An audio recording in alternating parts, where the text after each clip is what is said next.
client who cannot feed self. Melanie knocks and then enters the room explaining the procedure, speaking clearly, slowly, and directly, maintaining face-to-face contact whenever possible.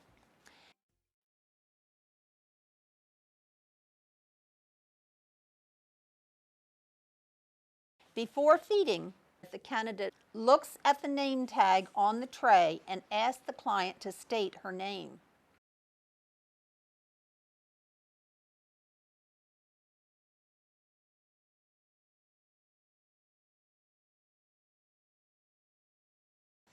Step 3 is a critical element. Before feeding client is in an upright sitting position 75 to 90 degrees.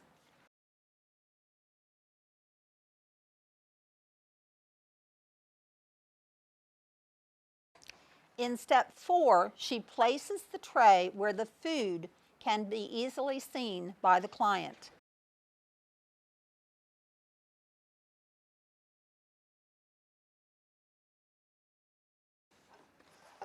In step 5, the candidate cleans the client's hands with the hand wipe before beginning feeding.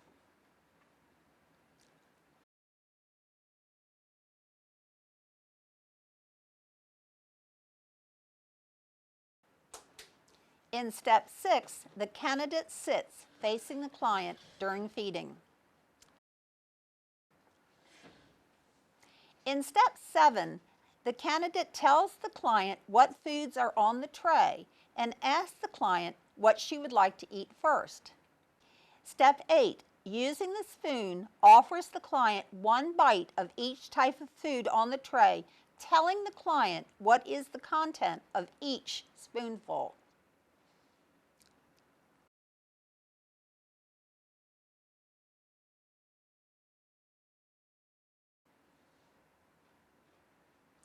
Offers a beverage at least once during the meal.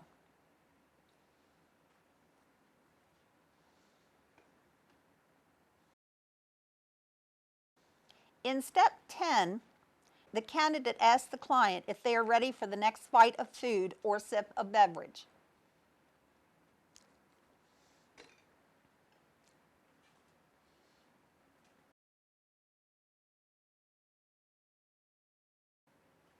At the end of the meal, the client's mouth is wiped and the hands are cleaned with the hand wipe.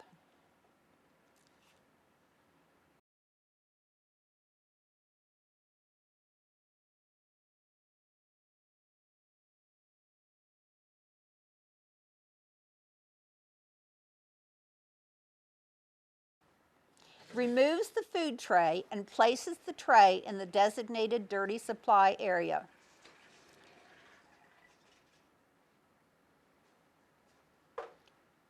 In step 13, the signaling device is within the client's reach.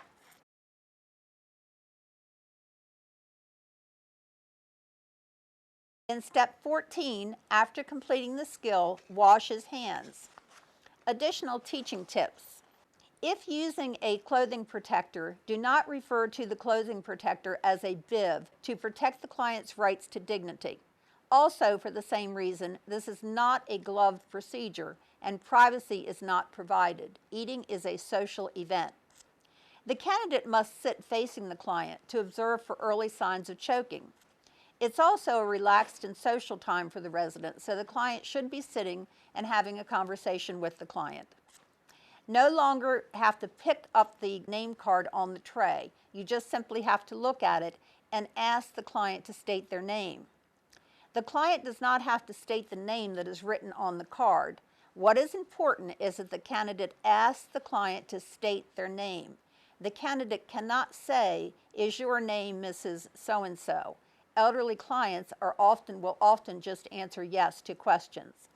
The client's head of the bed now has to be raised 75 to 90 degrees.